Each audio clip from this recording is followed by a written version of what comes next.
Vana chuan guitar lesson thar kan zir lenga vana kan zir tur chu Heti production in November 29 ka thinlung hmutu ti kha a melody kha perdan kan en don ni a description a hian a chord perdan kha a strum dan vel kha ka danga kha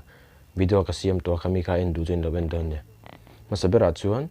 kan intawhna lamtluang a mawi vang em ni ti kha tina kal don speed pang in ka play phodanga chuan mong chang in kan ti don ni a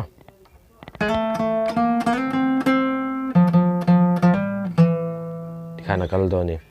masabera chun tha string vek ka met dona tha string first fret ka slide tang tian mong chang ka soi vek don lawa ange a fret hneh tur zong kha lukdan lawen nula mong chang ka play nge lawngai thla uluk don ni a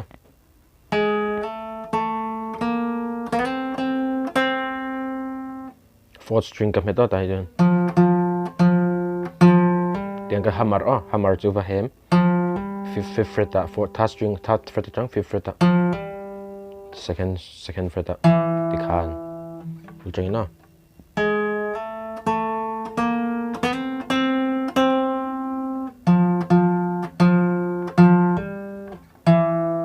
khana kal don ni adwa chuan heti takai zûna ko wai hi ti khatina kal leang ti khana kalang mong chang in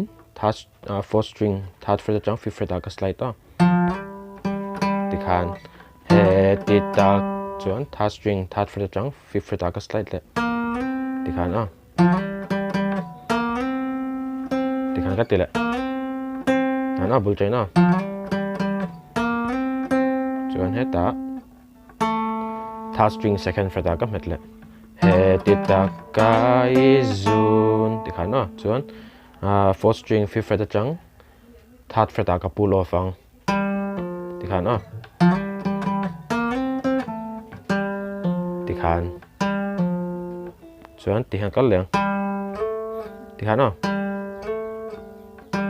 ti khan ka lang bu chen na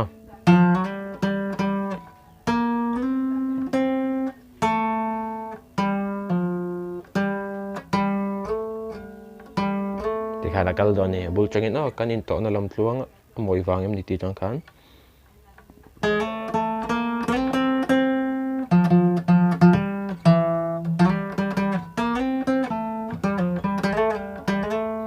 khana kal don ni adwa chuan Thawnthu ka hriat to min hneh berkha ti khana tiana kal leang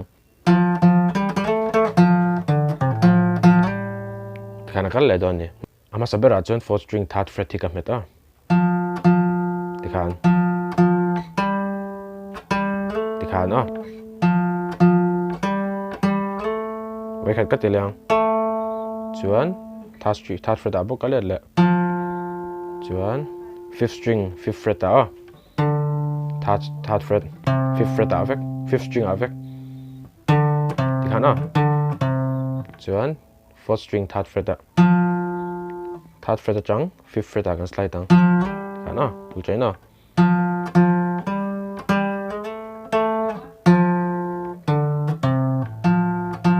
ti khana kal do ni atobera chuan Nangma min hlan ngei mei kha alo ni si ti khatin kal leang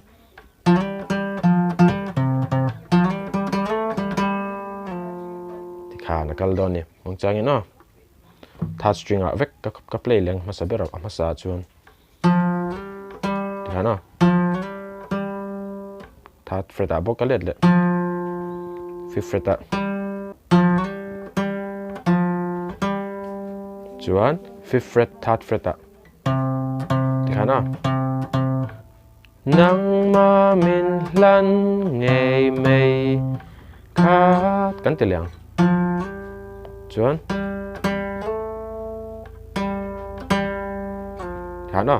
fifth fret chang fourth string fifth fret chang third fret ka slide ti khan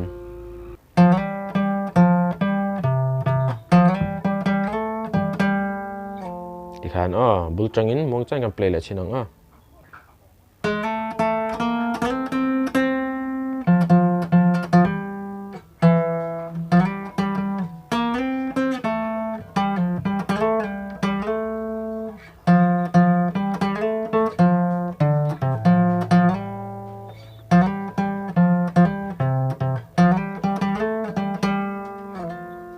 tikha na verse kalang a chorus a first line to tin kalang Theih se ni ka chak I hlimna lawmna thlentu tikha tin kal lo ni tikha no mong changin heta 13 fret second string a ka ti chan no chuan 12 fret first string a tikhan ka ti le a Theih se ni ka chak chuan 13 fret ta bok ka let le a chuan heta 10 fret a 10 fret first string 13 fret a 12 fret 10 fret second string a tikha no abul changin no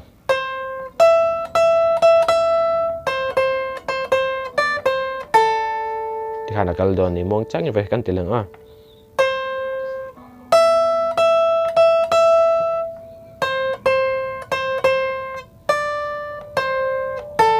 tikhan adwa chuan khovel top thlengai kiang om tur chu tikhatin kal leng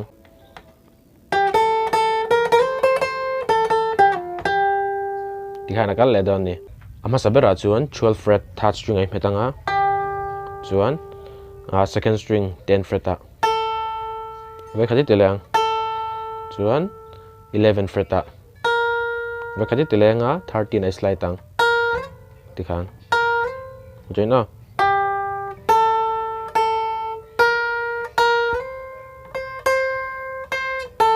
tikhan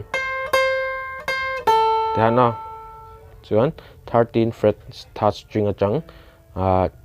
10 fret a kan pull off ang tikhan no changin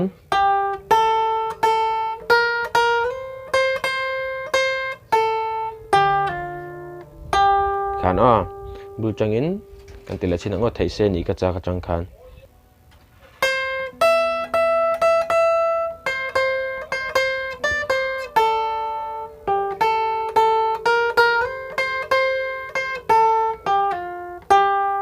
khana kal don ni atopa chuan Mahse kan adot lia chuan Mahse kan tan vana rahang tikhatin kal leang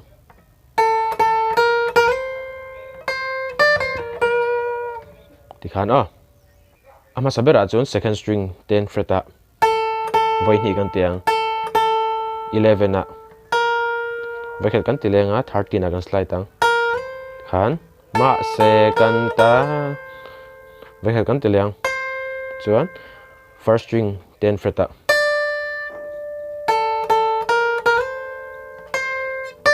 tikhan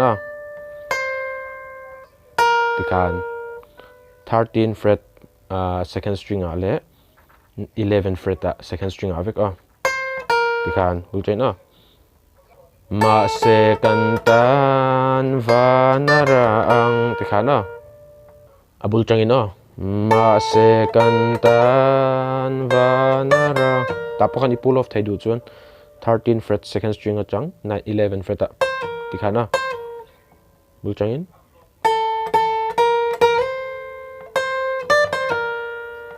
kan teleng tikhan a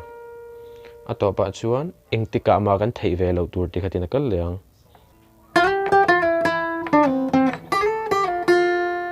tikhan kal le don ni mong changin a heta 10 fret third string a chang 12 fret a kan slide tang ve kan hmet leang chuan 10 fret 9 a tikhan a tikhan chuan fourth string 12 fret a chang 10 fret a kan pull off ang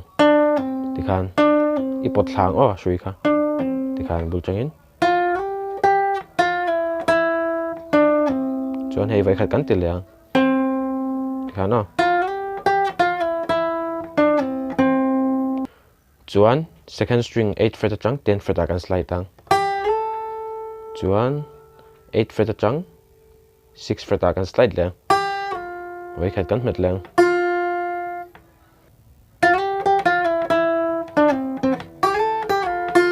tikhan abul chang a chorus si kan play le chinang